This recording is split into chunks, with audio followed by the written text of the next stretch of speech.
Our next speaker is Fatima Jakoet, and as many have said before me, the sky is the limit for her. She is the first Muslim South African female pilot to fly a Boeing 747. She holds an MBA from the University of Stellenbosch, an executive MBA from Harvard Business School. She is the founder of the Saki Kamba Foundation, promoting aviation in underprivileged communities. She has not only broken barriers, but shattered stereotypes and is inspiring generations to come. Ladies and gentlemen, Fatima Jakoet.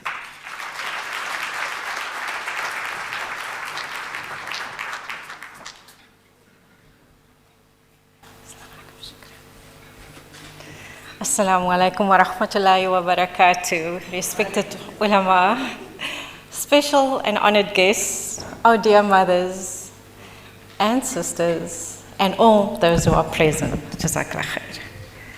Well, it's quite intimidating having to make eye contact. I usually have a bulletproof door behind me, and I sit with my back to those who I talk to.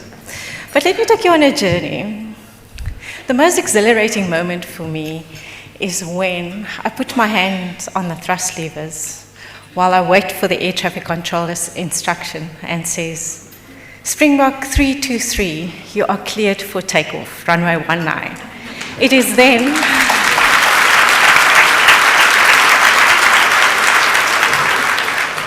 then when we advance the thrust levers and the engines spool up.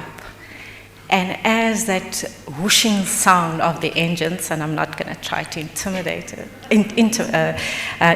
it, as we accelerate down the runway, at a certain speed, we hear the auto call V1. Now that speed is exactly when we have to make a decision. Anything before that, we can still stop.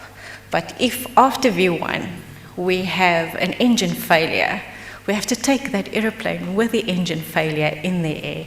Or if there is a door that blows out, we have to take the aircraft in the air. But there's something magical that happens after V1. There's another call called rotate. And that is when I pull that side stick back and the aircraft is magically lifted in the air. Not because all the signs of anything, but it's certainly through the rahmah and the mercy of Allah that this massive, up to 500-ton airplane is magically lifted into this colorless, weightless sky.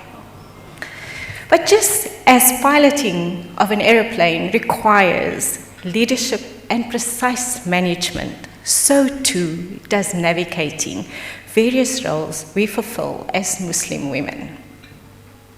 In the same way that I must make critical decisions in the flight deck, decisions that have an impact not just on my safety, but everyone behind me, so do we as Muslim women also have to make these thoughtful decisions in our daily lives. These decisions affect not only our own well-being, but the well-being of our families, our communities, and our spiritual and mental health. Consider the example of our beloved Salama radiallahu anha, who one of the wives of our Prophet Muhammad sallallahu alaihi wasallam. She was known for her wisdom and leadership, particularly during the Treaty of Hudaybiyah, where her advice to the Prophet played an important and crucial role in resolving potentially volatile situations. Her ability to manage a challenging situation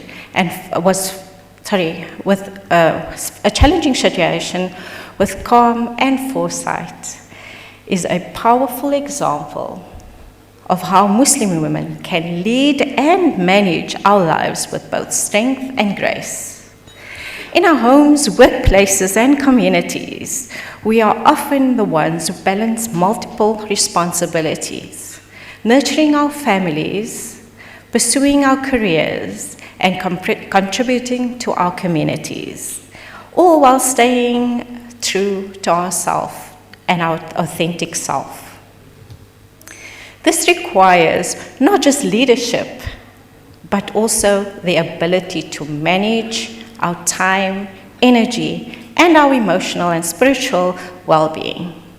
By doing so, we create an environment where everyone can thrive and become role models for those around us.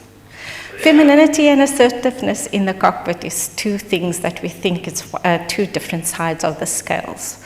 But there's a delicate balance between the gentle touch of steering an aeroplane and the assertiveness required to control that heavy metal machine. This balance mirrors the way we as women navigate the world. Femininity is often seen as something softness, and in reality, it is our strength. It is the quiet power that allows us to nurture, to emphasize, and connect with others on a deeper level. Assertiveness, on the other hand, is the ability to stand firm and speak up, and to lead with authority. It is about being loud and it's not about being loud and domineering, as I now said, but it's also about being confident in our values and unwavering in our principles. Just as a pilot asserts control over that machine, we also have to ensure a safe flight. We must also assert control over our lives and the decisions that we make as leaders. We must teach our children, especially our daughters, that femininity and assertiveness is not opposing forces, but complementary strengths that guide us through, or guide them through also, through life's challenges. Our spirituality, and I must say, during flying, this is my biggest crucible. If I sit at 12 kilometers in the air or 37,000 feet at night, I can only see the stars. But beyond that, Allah has created, our brain cannot comprehend our brain can only see the stars, but we cannot comprehend the greatness of what Allah has created. Our spirituality is much like the unforeseen forces that keep the aircraft in flight. When we take off, we rely on the physics, but we cannot see the true implicit. We rely on the laws of physics, the laws that cannot be seen, but we trust that implicitly. That we are in this weightless, colorless sky, floating, soaring, and we have to rely on our faith, our iman, that lifts us through the difficult challenges in life. It is through Allah's rahmah and mercy that we have to find the strength to rise above the challenges and to keep going, even when the path is unclear. Our spirituality is our inner compasses, guiding us through the storms of life. It reminds us, no matter how turbulent the times are, or how turbulent the flight is, that we are never alone.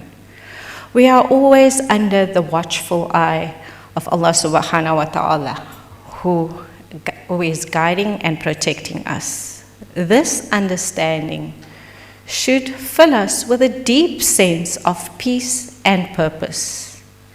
And so we have to instill the values in our children. The values that we instill in our children is like the pre-flight checks that a pilot has to do in order to perform that safe journey.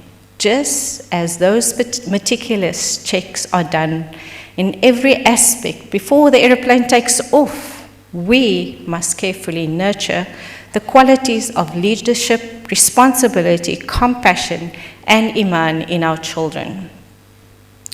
These values are the foundation of their character, the tools that help them navigate through the complexities of life. As mothers, it is our duty to raise our children not not only equip them with to face the world, but also give them the strength and character to lead.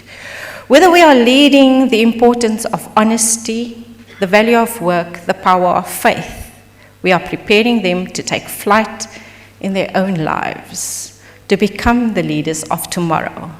And just like a well-powered aircraft, they will be able to soar to new heights, inshallah. As women, we need to celebrate our diversity in society. We play a crucial role, and many roles, each one important, each one worthy of celebration. Whether we are homemakers, single mothers trying to make ends meet, or professionals breaking the glass ceiling. We all contribute to the fabric of society in unique and valuable ways. Our roles may differ, but our impact is profound in each respect. The homemaker who creates a nurturing environment for a family, the single mother who works tirelessly to provide for her children, the professional woman who leads with excellence. All these roles are essential. Each of us, in our own way, is a leader, a manager, a nurturer, and a beacon of strength.